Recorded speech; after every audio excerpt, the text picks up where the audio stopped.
Hello everyone and welcome back to the channel. I'm Digital Dinosaurs and this is the little YouTube channel reviewers. On this show, which I run with my friend KingWellom, we review all sorts of movies, from this to this.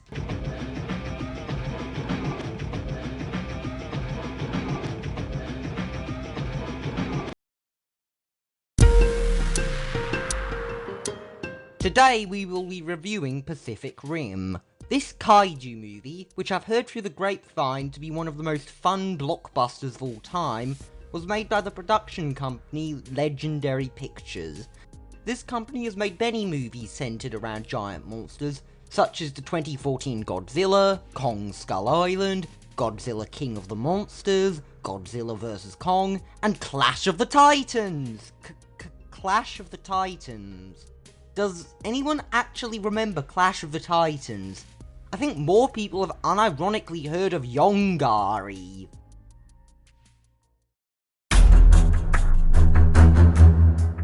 And so, we begin the movie, and boom! The Bear Bar box is not there, and instead, there's an expositional opening montage. Yay! The narrator tells us that aliens in the form of kaiju have come through a breach in between dimensions in the middle of the Pacific Ocean. The first one reenacts the 2014 Godzilla film 1 year before it would release, before being killed by the military. More and more kaiju attack more and more cities, until humanity decides, oh hey, let's fight monsters by wasting a bunch of money on giant robots called Jaegers. Like, you already know that you can kill these things with missiles, so why don't you just do that? Anyways, the montage explains that Jaegers need 2 pilots before it ends, and then we see this guy with his brother, who will totally not be Mufasaed by the end of the first act. I actually don't know what this character's name is in the movie, so I'll just call him Blonde Matthew Broderick. They kind of look similar. And as someone who has watched their fair share of kaiju films, I have to say that Blonde Matthew Broderick is one of the most boring main protagonists in any of these movies that I have ever seen. I literally cannot even say that he has any character traits other than the fact that he has a brother who, as I said before, totally will not be Mufasaed by the end of the first act. Precisely!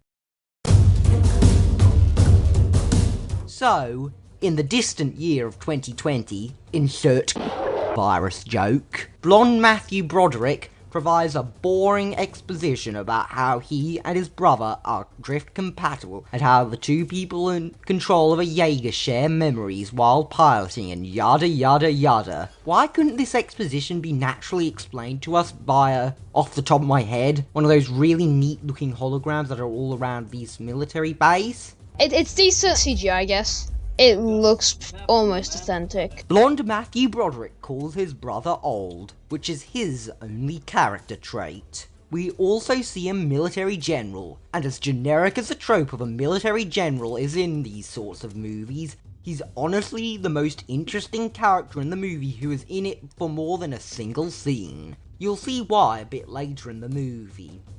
The Jaeger which they are controlling, Gypsy Danger, begins to walk out into the sea to fight a kaiju. No, that's a pedal robot. They ain't controlled by electricity. That's a pedal robot. They're pedaling that thing. The kaiju that they are fighting, Knifehead, is not a homage to Guiron from that one Gamera movie, contrary to popular belief. In the middle of the fight is a small boat, and, as we all know, boats at the beginning of kaiju movies always survive.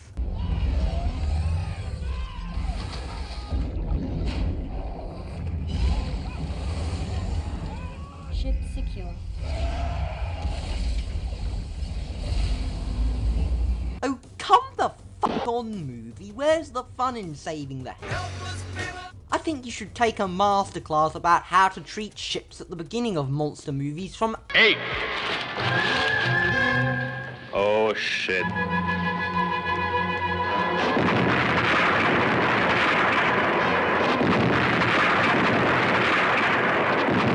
I know That this is a would've been fun. kaiju movie. What do you think this is? Freaking superhero movie? What follows is a stilted and quite frankly boring kaiju fight. It is extremely slow and lacks basically any urgency or energy, which, you know, is important for a fight scene. If you want a masterclass on how to make CGI kaiju fights look good, just go watch Godzilla vs. Kong. I know it was released after this movie, but honestly, it exists. I'm not going off script here. I'm not going off a script here. I'm just kind of rambling into the microphone. No. So, just before they can defeat Knifehead, the older brother gets Mufasa'd off. Gee whiz movie, I could never have seen that twist coming. And it's not even the end of the first act. I thought that most CGI heavy movies around in this period would at least wait until the end of the first act, not the first 10 minutes. But the only words to build up for the emotional meaning were like, "You're old." That's literally all they said to each other after the fight. Knifehead is defeated in a single unsatisfying blast, and a heavily damaged Gypsy Danger walks ashore and... Hang on a second, how is a single person able to control a Jaeger to walk? They clearly showed earlier that 2 people need to control a Jaeger for it to function properly. That just gave me a great idea, kids. All the plot holes me and Wellom noticed in Pacific Rim. Tune in to the end of the video to see them all.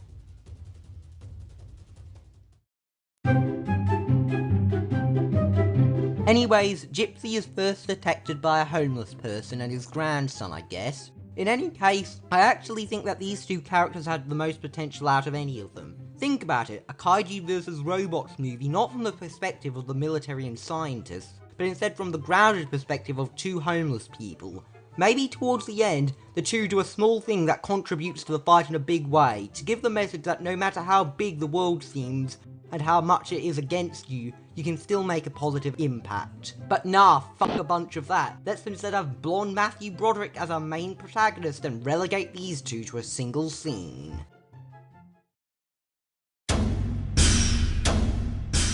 In any case, 5 years later, blonde Matthew Broderick ditches his job as a Jaeger pilot and begins to work as a construction worker on a giant wall. Then, blonde Matthew Broderick decides to become a Jaeger pilot again, and meets a woman who I also forgot the name of. I'll just call her bland love interest, because that's basically all she is. In any case, Lisa from Ponyo is a way more capable, likeable, and layered female character than bland love interest. So basically, I am going to skip a fair amount of the movie from here until around the halfway mark. Really, there is not that much happening other than long talky scenes that only exist to pad out the runtime, and there's really just nothing to comment on them. It also means that the characters who I'm showing on screen now will get no real discussion from me, as they impact the plot in such a minor way that they might as well not be in it. Why do they all sound so similar to me? I don't know why, they all have like the same tone of voice. Riley, this is Hercules Hansen, an old friend from the Mark I glory days. I know you, mate. We rode together before. We did, sir. 6 years ago, my brother and I. It sounds like they hate being in this movie.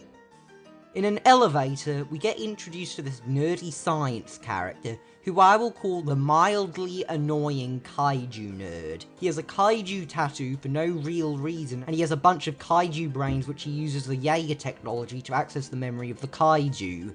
By the power of a flashback, he sees a bunch of little aliens creating a race of Kaiju, seemingly confirming his theory that the Kaiju are all clones of one another, and that they are attacking because the environment is damaged so that this movie can have an environmental moral that will never be mentioned again. Hey, kids, always recycle. To the extreme! Bastard! However, he needs another brain to confirm this, and so enter subplot number 2. Subplot number 1 is, of course, the completely uninteresting relationship between blonde Matthew Broderick and bland love interest. Another scientist character, who I will not mention outside of this scene because that is how pointless he is, explains that they need to drop a bomb inside the breach where the aliens are making the Kaiju to prevent the destructive creatures from entering our world. So, blonde Matthew Broderick and bland love interest go to test out an improved Gypsy Danger, but uh-oh, bland love interest has a flashback to when off-brand Ganymedes was chasing her as a little girl in Tokyo. This almost causes some Evangelion shit to happen, I don't know.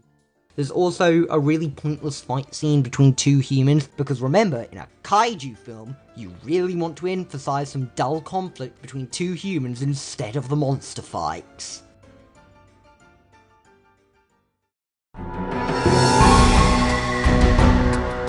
The mildly annoying kaiju nerd then says the worst line in the entire movie. Listen to it. We both know that the kaiju are so large they need two brains to move around like a dinosaur. Two brains to move around like a dinosaur.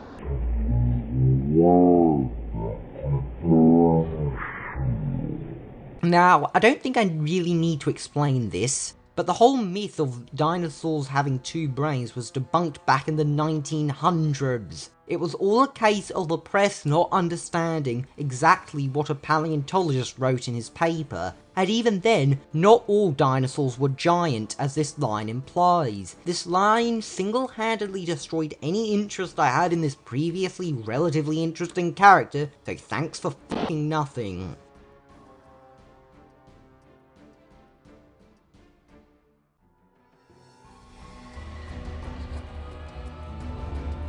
You goddamn moron.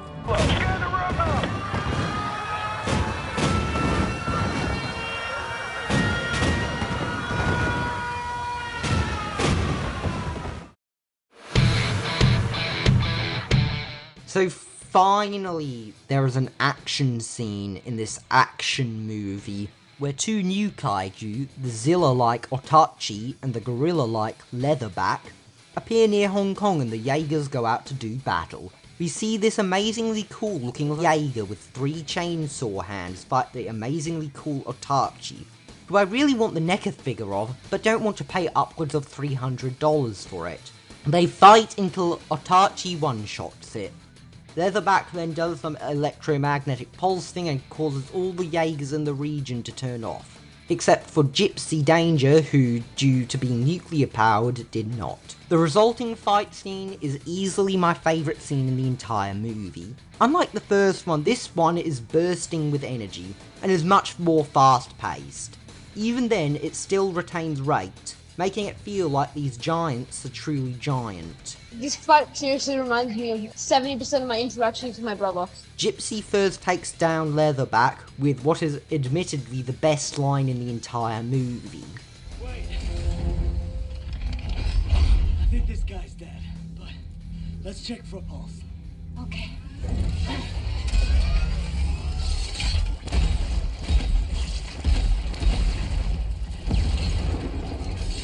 No pulse.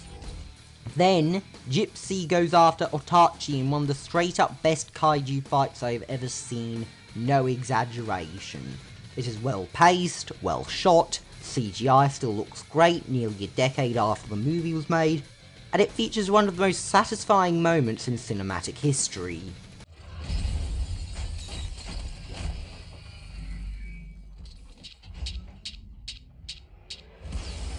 That is satisfying. I would give points. Yeah. Suddenly, Otachi spreads its wings and begins to fly out of the atmosphere. The pilots begin to run out of oxygen, but then bland love interest realises that they have a plot convenience sword and decides to use it. As plot conveniency as this seems, it leads to an extremely satisfying kill, and a scene that may have inspired one in King of the Monsters.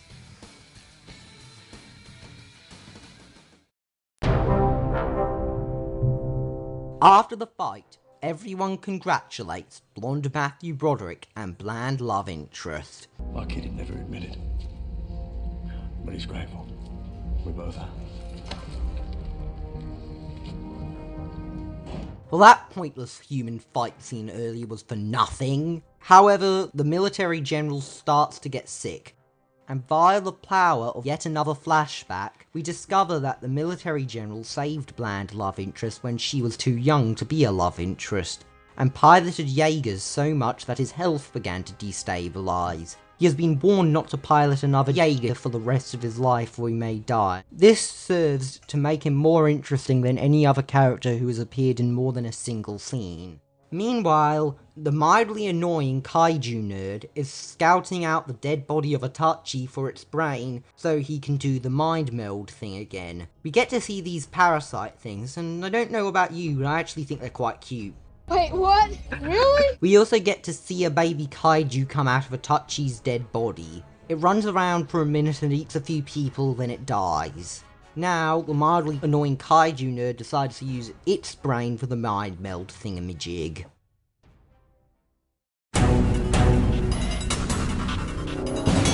Despite his medical problems, the general decides to pilot another Jaeger so that, along with Gypsy Danger, they can plant a bomb into the breach to make it close. However, just as they are setting off, the mildly annoying Kaiju nerd comes and warns them that they need some Kaiju body parts to be able to access the interior of the breach. As the Jaegers arrive, a trio of Kaiju come out to confront them. The following fight scene is not amazing like the one in the middle, but it's nowhere near as bad as the first one. It still has energy to it, which I can admire, and I like the Godzilla vs. Hedorah reference, if it even is one. What sort? They always have it. The military general sacrifices himself after his Jaeger is heavily damaged by the giant Slayton. The Jaeger f***ing blows up, fatally wounding 2 of the Kaiju in the process. Slayton survives, and Gypsy Danger confronts it, and wins.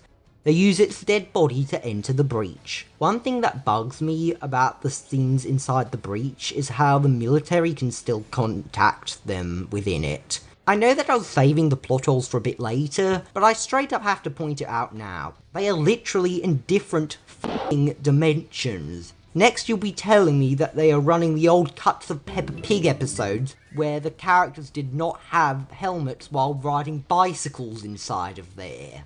Anyways, blonde Matthew Broderick gives up some of his oxygen to bland love interest before sending her up in a pod. He then goes up in a pod himself and detonates the bomb inside Gypsy Danger as the little aliens from the earlier flashback watch. An interesting note here is how the onboard computer on Gypsy Danger has the same voice actress as the GLaDOS computer from the Portal games, which I've never actually played, but it's still a nice little bit of trivia.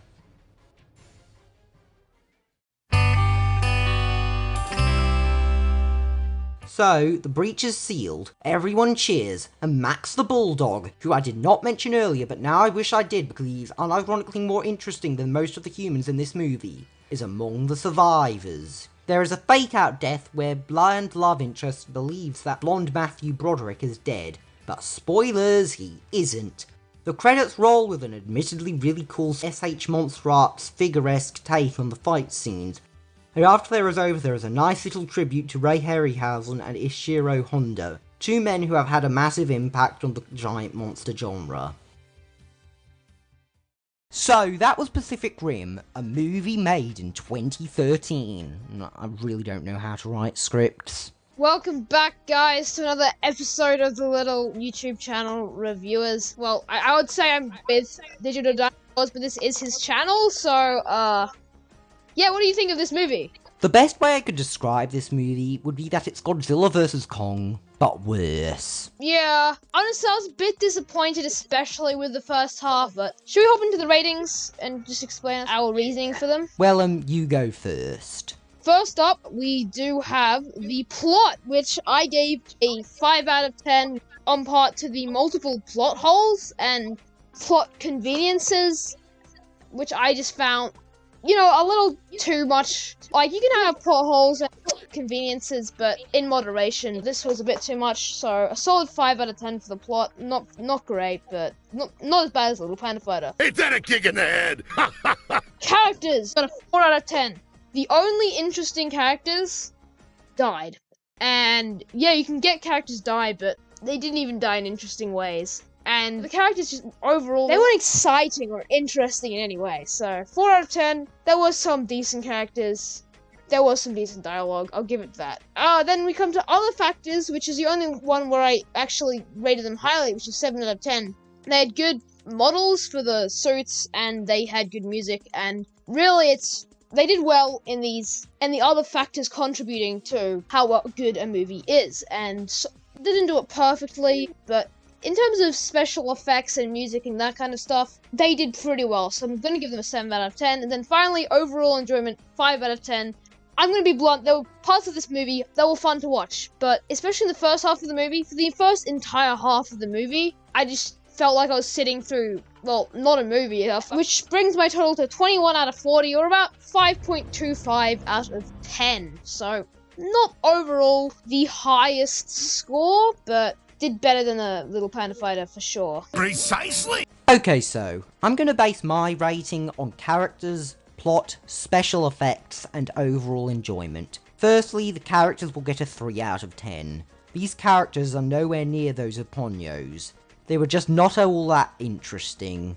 While there were 4 good characters, 2 of them only appeared in a single scene, one of them was ruined by a completely brain-dead line of dialogue, 2 brains to move around like a dinosaur. and the last self-sacrifice, which, while it might not be the most interesting death in cinema history, at least it was something unlike the other 2. The others were all completely forgettable. The 2 we spend the most time with, blonde Matthew Broderick and bland love interest, are arguably the least interesting in the entire movie. I'm not being ironic when I say that Pancada from the Little Panda Fighter was an unironically more interesting, layered, and rich character than blonde Matthew Broderick. At least he had more than one character trait. He had, I don't know, 4 instead?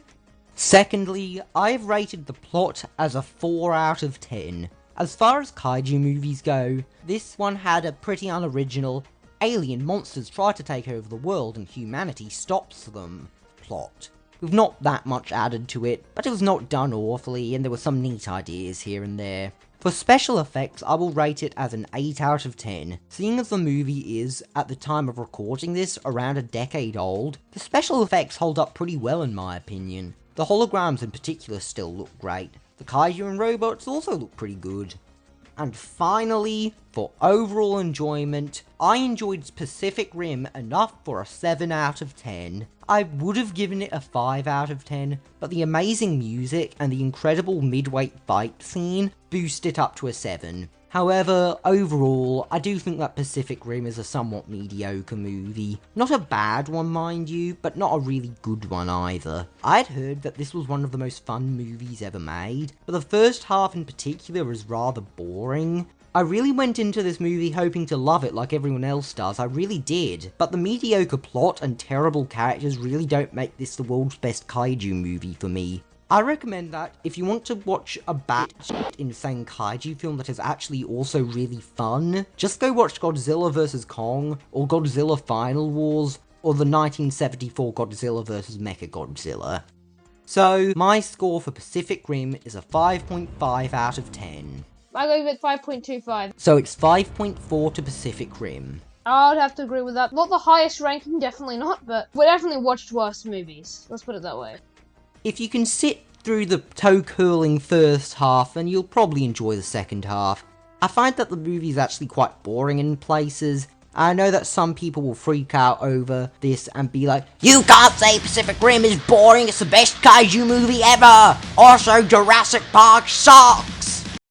But honestly, I don't care. You can have your opinion, and I can have my opinion, and that is that. I feel like it's going to be like a 7 overall. Like, both of us were going to say 7 to 7.5. Like, that kind of range. Yeah. I guess our verdict is, if you can sit through an hour boring stuff, you really like kaiju, watch this movie. Otherwise, watch other movies. Okay, so now we will showcase all plot holes we noticed in Pacific Rim. I'm Digital Dinosaurs, I hope you enjoyed the video, and have a good day.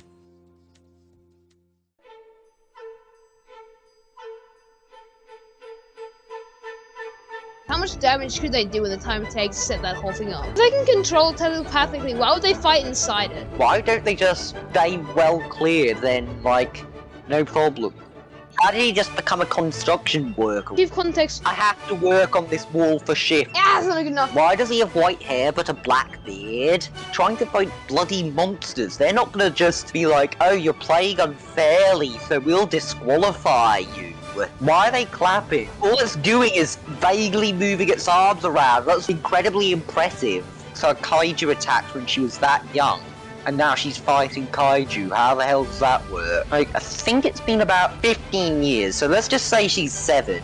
That only makes her 22, so very young to be fighting kaiju. This was never established before. Why are we just all of a sudden getting a fight scene?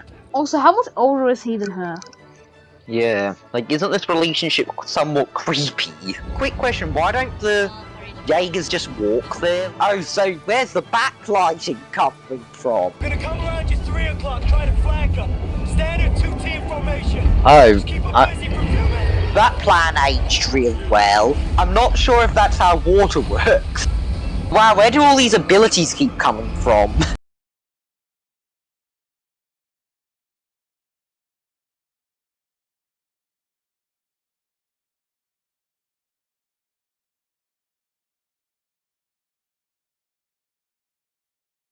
I'm amazing.